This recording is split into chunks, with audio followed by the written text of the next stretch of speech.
Hello everyone, and we are taking a break from software and instead showing a battery tester. But before we get started, I'd like to thank our generous members, or member, depending on what time this goes up, for supporting our operation financially. And to them, thank you.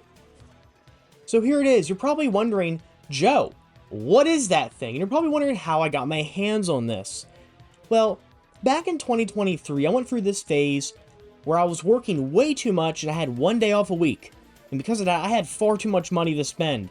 And instead of putting it into savings or stocks or buying computer equipment or anything else a rational person would do, I would dump all my money into the Sheetz gas station food and Goodwill. I would also embarrassingly tip 100% for meals when I took my girlfriend out to eat. Now, don't worry, we could talk about that when I talk about Time Machine on Mac. But I'll make sure to go back in time and change those blunders. Now, I don't have any photos of it, but, one time I bought a big bag of telephones, and of course I used them as props for these weird comedic sketches I did when I was still in high school. Most of the stuff I bought, I threw out when cleaning my room over the years, but one of these things I did keep, and this was this little battery tester that I saw as somewhat useful. Now, while looking at it, there isn't much to tell from it. It's the Micronta Battery Tester 22031. It can test batteries that are 1.5 volts all the way up to 22.5 volts. The device also has 2 wires sticking out of it for a positive and negative connection. This type of battery tester is pretty easy to use as well, so it isn't exactly rocket science to use it. You simply click the wheel to select what type of battery you're testing, you take the positive and negative leads and place them on the positive and negative spots on the battery. Now, before I talk battery, I'm not exactly a battery expert, so if I use the complete wrong terminology when referring to parts of a battery, please excuse me. As for some background on the device, it was sold by RadioShack sometime in the 1980s. More specifically, this exact one was sold sometime around December of 1982, so this device is almost 43 years old today. Speaking of some things being old, some of the younger folks in my audience may not remember or even know of RadioShack. I remember it since my town had one, but it was destroyed for the site of a new Martin's. A Martin's gas station now stands there today.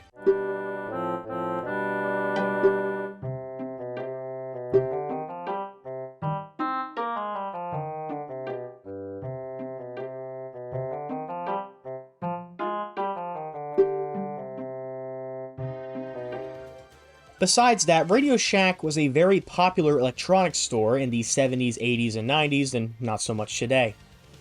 RadioShack actually started to go into the red around 2012 when they were not making profits. They were also wrapped up in a very poor loan where they could not close locations that were losing them money, so they were in a very rough spot. The internet also played a key role in their decline since they didn't adopt internet sales until it was far too late. This is a very brief overview, and the YouTuber Company Man did a very good job explaining this on his video. If you are interested in the fall of RadioShack, go ahead and check out his video that will be linked in the description. Micronta was a multimedia company popular in the 70s and 80s, and a little bit in the 90s and 2000s. Their products were really only sold through RadioShack, and it also doesn't look like they have a website today. There isn't much I can find on Micronta, and it seems like this was a brand created just by RadioShack to sell these types of devices. We might as well open it up and see what's really going on inside. And it's not really much. There's a circuit board with a voltmeter attached to it, and here's my live reaction to this amazing discovery. Hello, welcome to the first official in-person showing of myself on the channel so far. If you guys follow the Instagram, you would have seen my face before, so this isn't a surprise to like the 3 of you who actually followed. But here is the battery tester that we're about to be taking apart. It's a battery tester. It's not exactly a lot going on in there. You can see this is pretty transparent. You can actually look. You can actually see yourself back there. Well, to see how this goes, I'm kind of doing this along the way. I haven't made a video like this in about 5-6 years now, a little bit more than that. It's been a very long time since I've done a video where you're looking at me and you're not looking at a computer screen, looking at cool graphics I make in Adobe Premiere or Final Cut Pro. I don't know where I'm going to edit this video at, we'll see. But enough of my jibber jabbering. Let's go ahead and talk about this battery tester. So there's probably 1,000 better ways I could do this, but this is what we're going to get today because this is a very improvised video, especially for these parts. So here it is. This is, let me face this, guys. So this is the battery tester. So here we go. Micronta battery tester. You can switch all your things here. 1 milliamp, 10.5 volts, 150 milliamps, I guess. 3 volt, 6 volt, 9 volt, 12 volt. 15 volt and 22.5. Never seen a 22.5 volt before. I probably have, just don't know. But here's the back. Pretty simple. Pretty simple stuff we're dealing with here. This is some very basic stuff. Let's see if again. Get a nice little click it mix. But there we go. We also have these two leads. One of these is for the negative, the other is for the positive, the red and black, just like on a car.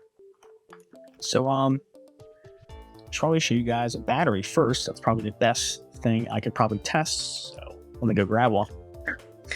So here's our battery that we're going to use. Just a simple Duracell. It's one of those like high grade, like optimum ones, but it doesn't really matter. Any battery will work. So, we'll fix this up so you guys can see it. And we touch let's put it down to the one I can actually read. So we touch the positive to the negative, and the magic happens. If it would actually work, I've had issues with this before. Okay, there we go, and it's working. And now it's not. So yeah, there we go. This is a good battery. Look at that nice little movement it does. I think this is very satisfying. I could be entertained by this all day. Yeah, so you go to 6, then we go to another one, go to another one. Each time it gets a little smaller because these bolts are exponentially larger. Now on this, it's barely moving at all. We can kind of sheen it, get up a little bit more, but using the momentum of the thing. But that's that. So let's drop that. That's how these work. You see a little tan line there from my Apple Watch. But yep, there. So that, yes, it is operational. Let's go ahead and get this thing taken apart here. So there's 2 screws in the back, both Phillips head, and these are very simple to take apart. It doesn't take a rocket scientist to figure this one out. You just twist them out, twist out the other one, and here's a big reveal. Yeah, and there's not a lot going on back here. Not a big surprise, honestly. This is it. We have a little circuit board here. Here it is. Some wires going up to the voltmeter. I think it's a voltmeter. Yeah, so here we are with the Micronta battery tester. Pretty basic. And I can show you guys either side of here. Also very basic. We do have a date code, or something. There's a date code on the internals of that too. But here is 8381-260130068. And over here we have a very similar thing. We have the date code. It's a little bit hard to see it. 1282. This is made in December of 1982. Possibly a Christmas gift for somebody who wanted a battery tester. Who wrote to Santa Claus. It was like, hey, can I please get a battery tester? I don't know, any kid on Earth who wanted a battery tester. But also I did notice, look, some of these joints are actually broken.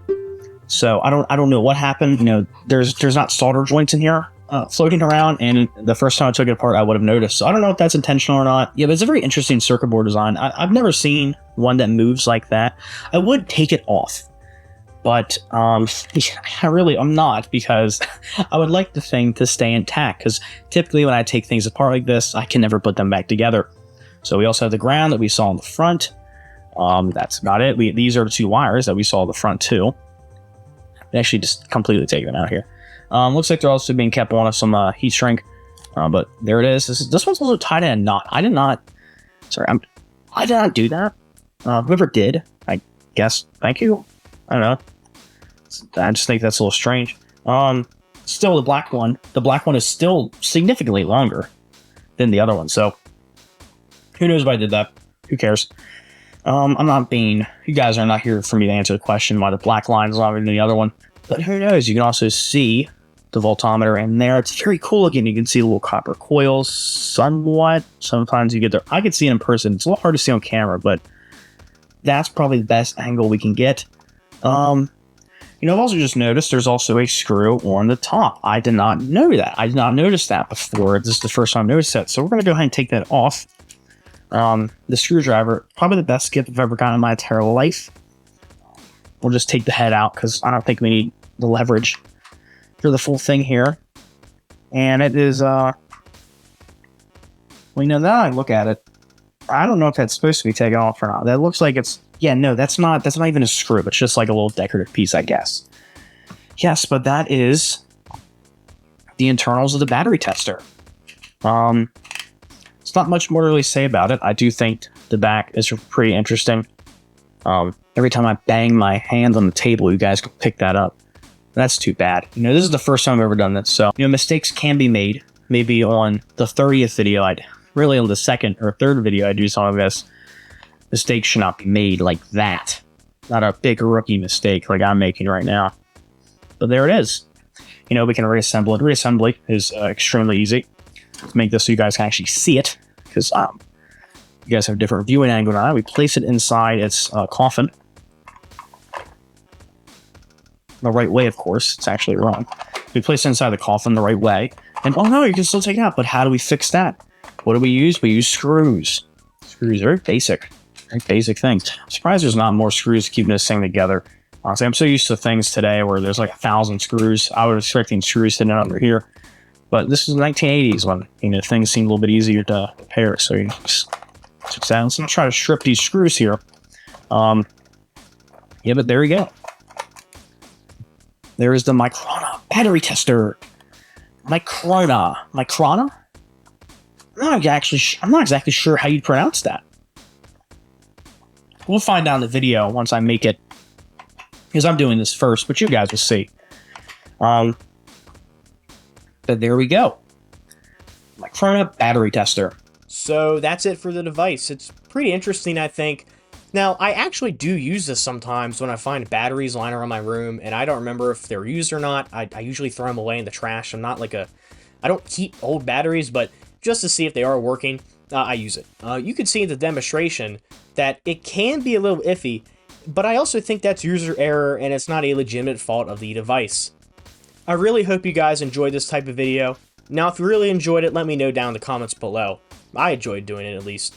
And if you guys think I should do more videos like this, please let me know. If you did like the video, go ahead and like and subscribe.